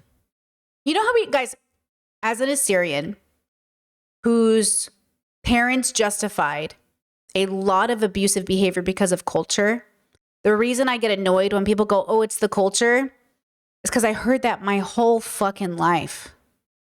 I know it's the culture. I know it's the culture. Maybe we should have a conversation about it being the culture without turning to white supremacy and eradicating culture from existence. Without becoming fucking white nationalists, can we please update the culture? And like, that's the problem. It's like, it's all or nothing. Either we keep our culture with all its fucked upness or become white nationalists. It's like, can we fucking find an in-between, please? Y'all are so fucking extreme. Can we find an in-between? And that's all I'm asking is like, maybe we can update the culture, change it a bit. That's why I shout out to my vegan Assyrians. The greatest form of activism that I've seen from the Assyrian community is Assyrian vegans on the internet. You guys are fucking saving lives out here, literally saving lives out here. And the fact is like plenty of our food can be turned plant-based. We do not have to eat it. And, you know, again, I know it sounds hard because you're so attached to the way things taste and smell and the texture, but there's a way to do it. And you know what I mean? Like, I know people, you know what accusation I hate that I fucking get that is so fucking not true is everyone's like, oh, Brittany, you're such a black and white thinker. With Brittany, it's all just black and white. Bro, I'm the most nuanced girly out here, girl. I'm always talking about in the middle, meet in the middle, figure it out. You know, not like, oh, centrist meet in the middle. I mean, philosophically understand, like, not to go to either extreme in terms of like, you know, fixing and solving problems. I don't mean politically, obviously. But it's like, I am trying to tell you, keep your culture, upgrade parts of it, obviously. But the whole marrying children, the whole marrying cousins, the whole this, oh, we have to do it. We had no other choice. Like the same reason people give for any reason. Like this is the thing. Pick your topic. Everyone has the same argument. You don't understand. We had to do it. It was what we were doing. Everyone had to do it. Okay. Do we have to do it now? Do you have to do it now? Is someone holding a gun to your head now? Do you have to do this now? That's what I'm saying. Just like fucking grow up. And ask yourself, do I actually need to do this now? Or am I just so fucking used to it, I'm not going to do anything different? And don't fucking lie to me. Don't lie to yourself. Don't lie to me. Just say, this is what I want. This is what I would prefer. My parents having the audacity, I can't tell you how many times my parents have been in arguments about how gay people and trans people are promoting pedophilia. Well, my grandma was married at 10 years old and everybody's married to their first cousin. Oh my God, if the gays get married, what about incest next? Hello? Y'all, everybody's cousins, bro. Oh, what about child marriage? Grandma got married at 10. Oh, that was different. That was the culture. That's the culture. I'm so sick of fucking being the adult in the room when people I should absolutely not be the only one here who's the adult in the room, okay? I cannot be alone in this. Come on now. Come on now. But those pigs are suffering. And I understand. I look at his dad and I have a lot of empathy, but sometimes I just want to be like, wake the fuck up. You're a grown up. Wake the fuck up. But see, you see how you almost have to be at this perfect age to be like, you know, to value young people, but know they're not there yet. And to look at old people and say, damn, you really fucking gave up, didn't you? You really fucking gave up. And I'm not saying you should feel bad for it. I'm saying don't get in my fucking way while we're trying to make the world a better place. Because that's what they're doing. They're not just minding their own business and sulking. They're getting in our fucking way. While claiming they're better, but they won't have the real conversations. It's annoying. And that is how most of them die in the UK. And if we can't agree that that's a problem, then maybe we're further apart than I thought. This is really, really, really well done, by the way. Of course, I'll share and we'll like and we'll, this is a really good video. We had such different reactions to witnessing the same thing. I wonder if being exposed to cruelty causes people to shut their emotions down when it comes to animals. I've been reading a book by an undercover investigator called Gail Eisnitz. She spent decades exposing people for unspeakable acts of animal cruelty. And a Washington Post reporter described her as the most courageous investigator they've ever seen. I wanted to see if witnessing cruelty day after day had left her emotionally disconnected from animals. Oh my God, cute. A lot of times I had to go undercover and pretend that I was somebody else. So I was investigating some individuals who were using live lures, rabbits, to train racing greyhounds. Oh. They would hook them up on what's called a whirligig, and they would travel around the racetrack, and the dogs would chase them and ultimately savage them. I was going somewhere with one of the individuals I was investigating in his truck, and I think he was suspicious of me, so he was sort of testing me. So a cat came out on this gravel road in the middle of nowhere and kind of walked around the truck a little bit, and this guy just drove right over the cat and killed it. And I just stayed in character and didn't react, which felt, I don't know, it just felt numb. Later, after I was done with him that day, I went back to the scene of the horrific crime, and I picked up the cat. I wanted to make sure it wasn't alive and struggling. I picked up the cat and took him back to the motel room.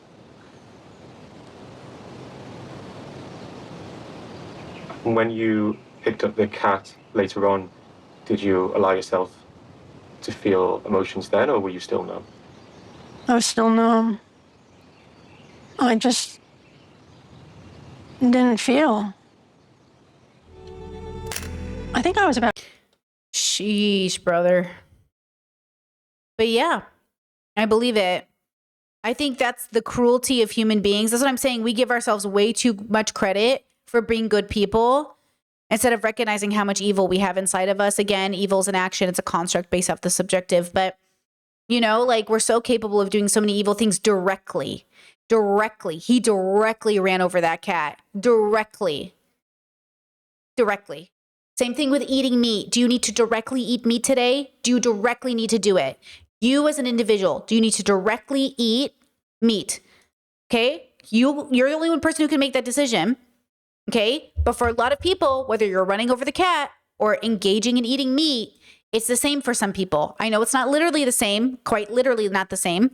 And yet I would argue, okay, that even if he had run over the cat and then used its meat for dinner the next night, it would have been psychopathic behavior. And that's what I'm asking. I'm asking, what did we call a career and normalize psychopathic behavior in order for us to get chicken on our table? Would you want your relatives to be doing this job? And that's the question I'm asking you to contend with for yourself, not anybody else. We're not making prescriptions. We're just for yourself. When you go home every day, what is the way that you're going to sustain yourself?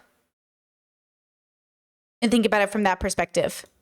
At 12 years old, when I saw a documentary on public TV, there was a polar bear with her 2 cubs, and a hunter came up and shot her point blank. The 2 polar bear cubs were just left defenseless. They scampered off. They turned around and looked back at her with utter terror and bewilderment in their faces. And for some reason, on some extremely deep level, I could relate to those 2 polar bears. From that moment on, I knew I wanted to save animals. The fact that I was able to land an animal protection job was like a dream come true. Animal work is so troubling and upsetting, but... Please tell me this is her lesbian lover. I was able to tamp down those feelings. We love a gay queen. And just proceed with undercover investigations. While we were talking about her investigations, Gail mentioned that she became very close to a slaughterhouse worker. And given my situation with my dad, I wanted to know more. I didn't expect to have a deep connection with a slaughterhouse worker, but I heard from Timothy Walker when I received a letter at my office. He was at his wit's end because cows were being skinned alive. They're having their heads skinned while they were fully conscious. Then when I spoke with his fellow worker... What? I'm sorry, who? At my office, he was at his wit's end because cows were being skinned alive. They're having their heads skinned while they were fully conscious. Then when I spoke So with... she's talking about a completely different guy now, right? That our guy that we saw earlier. So this isn't just happening like in one place. This is happening, we have to assume, in every industry place, right? His fellow workers, they all corroborated what he had to say. I stayed in touch with him as I uncovered more and more abuse at the different slaughterhouses across the United States. And he was a great support to me. And then after I moved on to do factory farming, not so much slaughterhouses, we still stayed in touch, and we talked every week just about our lives and what was going on. I mean, I remember when I lived in Montana, I used to take the phone out to the lake, which was across the street from my house, and hold it up so he could hear the waves crashing on the shore. I mean, I can remember how I would answer the phone, and I can remember how I would hang up the phone. It was very endearing. Did Timothy eat animals? Yeah. Did you ever talk about his animal consumption? No, not really. These corporations that set line speeds so high and corporations that imprison mother pigs in gestation crates where they can never turn around are wholly to blame. The meat industry is the source of the problem. I still try to educate the public because... So now she's taking the other side of it, which is like the meat industry is the problem. This is always going to be the conversation we're having within our communities. Philosophically, everyone's the problem. Nobody gets an exemption. All of us are the problem. And yet, there are people who have more responsibility in it. We're all responsible for our own individual actions. When it comes to the actions of billions of people, structures at play have the most responsibility, right? But we are all individually responsible for our individual actions. You are responsible for your life, for your body, your mouth, your body, what it does, okay? When it comes to the greater world, the structures have to be deconstructed and dismantled to create better ones, which is why the Democrats are trash, because they think the system just needs to be fixed. The system is working exactly the way it was supposed to work, in the United States at least, okay? And that's the problem, okay? So that's, again, individually, you're responsible. That's why I say, like, again, like when we talk about veganism or plant-based eating, you can't sit there and go, oh, but what about those people over there? I'm just asking you, what are you having for dinner, homie? What are you eating for dinner? That's all I'm asking you. I'm not asking you what other people are eating for dinner. What are you eating for dinner? They go, oh, well, I can't eat it for dinner because, other people can't eat it for dinner. I don't care what other people are doing. What are you doing? What are you eating for dinner? And then when we talk about system changes, we have to acknowledge that there are systems at play here, which means, well, that's a lot of work. When they know they can do something about it, but I place the blame at the foot of the meat industry. Sure. The last time I saw Tim, he was in a hospital, getting ready to die. Oh. He was really tired, and he couldn't keep his eyes open. I realized I had to go to catch my plane, and all of a sudden I started crying, which is really unusual for me. And with that, Tim opened his eyes wide and looked at me, and he said something, and I couldn't make out what he was saying. On the third try, I totally understood what he said. He was taking me back to when I used to do the investigation in Florida, and I worked on tracking down a slaughterhouse worker in the Florida projects. It wasn't the safest thing, and he always thought it was so brave. And what he mumbled was, for the girl who worked in the projects. I walked to the door of the intensive care room where he was, and I just blew him a kiss. And I said, I love you so much, Tim. And he pursed his lips back. That's the last I saw him. Tim changed the trajectory of my whole life. If he hadn't written that anonymous letter, I never would have looked at slaughterhouses. I'd been reflecting on the differences between Gail and Alex's perspectives. Alex seems to hold that individual consumers are responsible for the suffering of the animals. And so, inevitably, his relationship with his daughter becomes strained. Gail, on the other hand, places blame on the industry, not the consumers or the slaughterhouse workers. And she was able to have a meaningful relationship with someone who not only ate animals, but who also worked as a slaughterhouse worker. It's both. It's kind of like saying, I understand why kids in rural Kentucky end up racist. And also, they are responsible for growing up to be adult racist people. I understand why a lot of people who go to church are homophobic. You're still responsible for getting old and staying homophobic. Like, Yeah, we're both things. We're products of our environment, and we're a combination of our ability to have a different relationship with self. This is why philosophy is a big deal. You know, when you go to therapy and you're working on your mental health, it doesn't necessarily challenge your bigotry or your politics. That's why therapy is different than philosophy. Philosophy questions your why, your sense of meaning in the universe. What are your values? What are your ethics? And it forces you to ask yourself, yes, I was raised in this bubble. Okay, now what? You can be a Catholic who goes to therapy, science-backed therapy, and stay Catholic. You can go through a philosophical journey in which that now challenges your relationship with what is real, which might have you deconstruct from Catholicism or maybe not. But see how these are different things? We'll talk more about it tomorrow, of course. It's like there is a difference, and we have to be very careful not to understand the power of philosophy / spirituality and in therapy and how they're so distinctly different. So her friend was probably, you know, not as mentally impacted as the other men we saw. Some of these men had mental health problems, and some of these men had philosophical issues. Like his dad seems to have a more philosophical and also like identity problem, because like he's been doing it since he was 9. Like, who would I be if I have to reconstruct my whole life after 60 years of doing something, right? And so again, we have to think about why we're doing what we're doing for this reason and separate them. And so it's cool to see he's done a really good job at showing us the different ways you can interact with the same topic, which is why I say we're not all having the same relationship with these things. And so you're always responsible for what you do, and you're a product of your environment. And both things need to be deconstructed and understood better in detail, right? I don't want to blame him, but my dad's not Timothy Walker. He didn't write anonymous letters to... To be fair, I don't blame anyone. This is why I also say stop blaming anybody.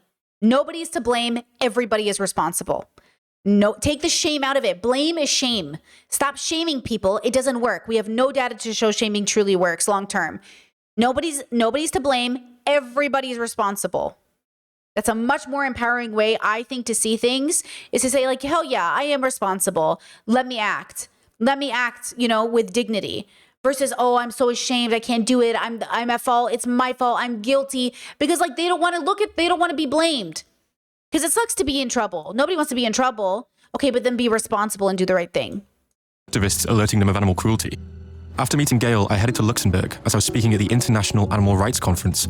Also speaking was a well-known psychologist called Melanie Joy. She's written extensively on managing relationships. So of course, I asked her for a meeting. Like, there's no way that you can work in like the meat industry your whole life and not see suffering animals. I mean, every time someone goes in undercover to a slaughterhouse, they find animals being abused, and my dad's slaughterhouse was no exception. And yet, when I ask him if he thinks there's a welfare issue, he says no. And even when I show him footage of animals screaming, like, he'll still not see an issue with that. Like, can you talk to like what could be going on there? The primary defense that people use when it comes to eating animals is denial. If we deny there's a problem in the first place, then we don't have to do anything about it. And there are many, many examples of this and many more defense mechanisms that I'm not, mentioning here, but they all serve the same purpose, which is protecting the individual from having to confront the internal moral discomfort they feel. It's also really easy for me to lose track of the fact that he was 9 when he was first taken into a slaughterhouse. And when you're 9 years old and your dad is taking you into a slaughterhouse to join like the family trade, it's not like you probably wouldn't feel like you had the option to change your behavior. Absolutely, yeah. All you can really do, right, is change your perception of it. It might be interesting to ask him about his earlier experiences and what those were like for him.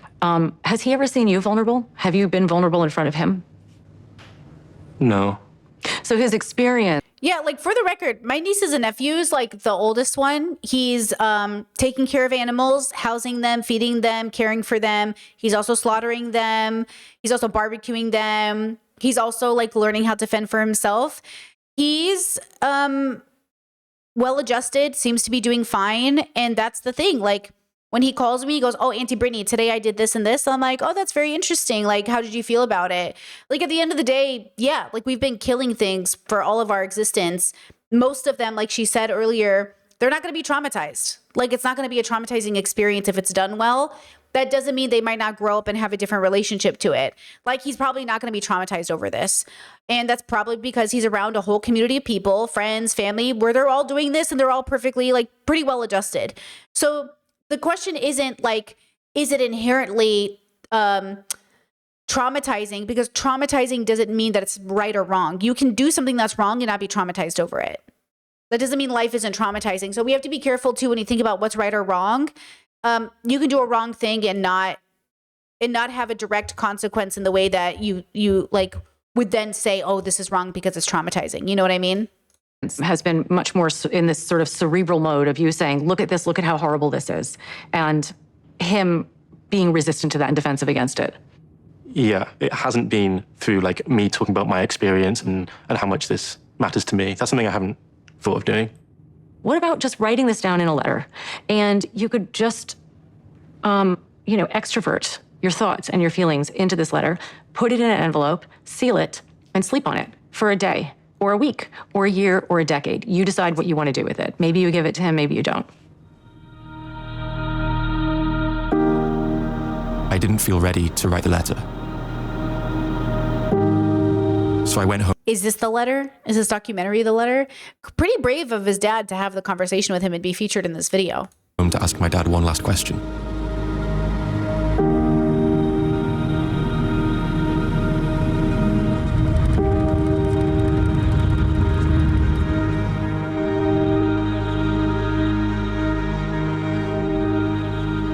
Okay, hold on. Let me answer this question, then we'll watch the end. Wait, I have a question. What do you think about letting your pets not just eat, but hunt down other animals if you have an opinion on it?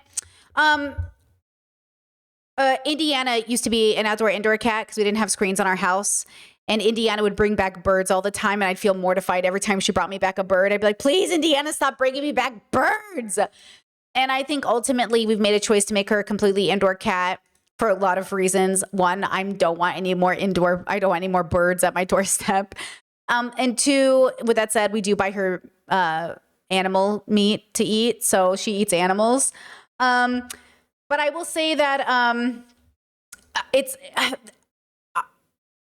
don't really think it's my business. I tried my best to harm reduce it, obviously, and not let them kill animals unnecessarily, especially if it's just for play and it's not for food. And ultimately, I think that's the other layered thing that goes into this. So yeah, if I had a pet and I was responsible for the pet, I would then be responsible for how they killed things. Like if they got into my neighbor's yard and killed their dog, I'm responsible. Right? They can't just kill my neighbor's dog because they're a dog. You know what I mean? Which is kind of interesting that if a dog kills a neighbor's dog, they'll most likely put down that dog. But if a dog kills something in the wild, they won't. Something to also deconstruct and think about. Why do we let that dog kill that animal? But if it's owned by a human, now that dog has to be put down? Oh, if this dog bites a human, we have to put it down. But if it kills, what I'm saying? Interesting. When it's used to kill other humans, when you train police dogs to hunt down people and maul them, that's a good dog. But when my dog does it, he's a bad dog? Interesting. I think most people will be eating chicken nuggets and not even really aware of the process, that there was an animal behind it. We're very disconnected. Whereas at 9 years old, you're kind of put right into that world. Hold on, chat. No. You said because of property laws, but that's not what I'm asking, right? That's a legal question. That's not an ethical question.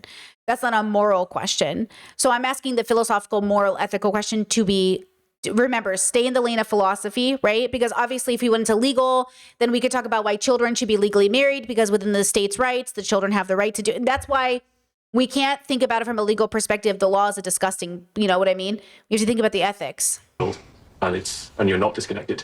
I'm not disconnected, no. I'm wondering how, what your thoughts, if you have any thoughts around that. All right, let's see what Dad has to say.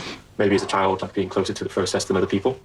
At 9 years old, I knew what was what. I knew that animals were being killed for food. And I just sort of, I suppose, accepted it. You just do, really.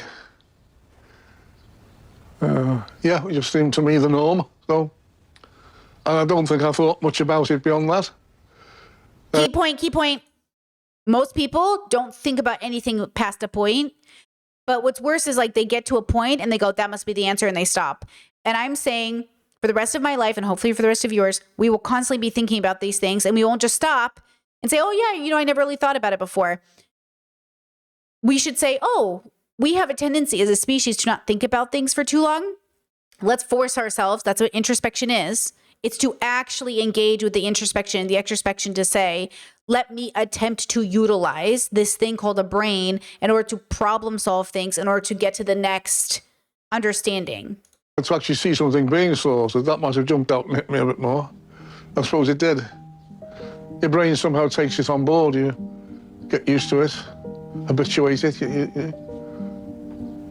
And a part of you, I suppose, you detach yourself from it. You don't think too much about it. You detach yourself. I suppose it's a coping strategy, really. So, yeah. Let's stand up. So put this back in here. Let's say, for example, that we have not had a noticeable impact on the consumption of animals. Would I continue? I want to know if he's pro-Palestine. I want to know if his disconnect exists. Because there are a lot of vegan Zionists or a lot of anti-Holocaust Zionists. So I wonder if he's a Holocaust survivor, pro-Palestine, anti-all genocide, and vegan. That's why I say, like, being vegan does not mean you're right about everything. You can be vegan and be a racist. You can be vegan and be pro-child marriage. Like, being vegan isn't enough. It's just one aspect of your philosophical belief. So I'm curious about his beliefs around, I would hope that he would be pro-Palestine, but... Absolutely. Because, yes, it is about the animals, but it's also about us. Okay, true. My objective in writing this book was to help readers, and perhaps in so doing, enable myself to move past the denial, numbness, and self-protection that prevent so many from confronting the truth. Since the animals can't speak for themselves, I've tried to bring them to life for you.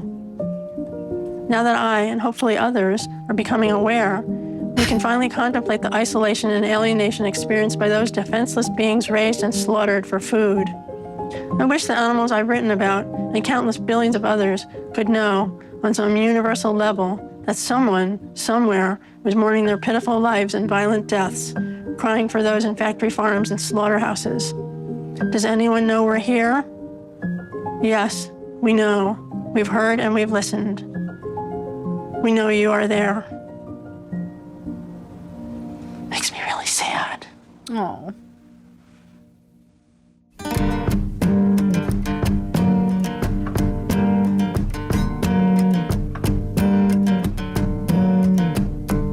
Doggo.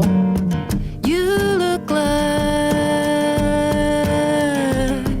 a perfect fit for a girl in need of a tourniquet. But can you save me?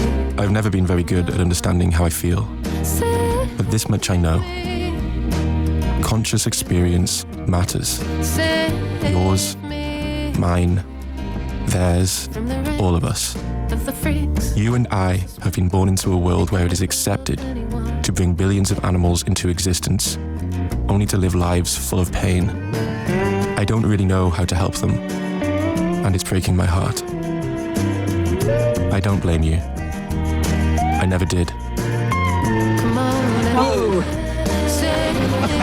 I just wanted you to see what I see, to feel what I feel. And I've realized that the reason you couldn't see it wasn't because you didn't care, but because you did. I know this hasn't been easy, and I will be forever grateful to you for your help, and for all the things that you did to protect me from losing this part of myself.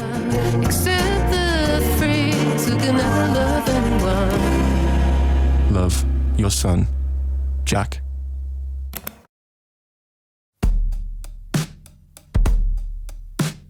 Red is my... That was such a good ending. Oh, he really got me. Oh my God. That was so good. Oh my God. Oh. Whoa, good ending, bro. You know, it was so humanizing at the end, and like I had feelings and memories flooding back from my own relationship with my parents. And I was like, ugh, because I know they care. I know they care. They're just so fucking, you know what I mean? But yeah, I think the world does. Like, I feel this way about humanity as a whole, you know? I do think people care. I just think, like, it's really hard to be a good person. I think it's, like, really, really hard, you know? Oh, man. That was so good. That was so good. Wow, I really love that. This is Humane Hancock. I'm going to go ahead and share the link. Oh, I'm so glad this came up on my recommended. And then on top of that, my Discord was like, oh my God, can you watch this? Yeah, I'll try to clip this for YouTube too and make sure to send people over his way because he's a small channel, but he deserves way more views.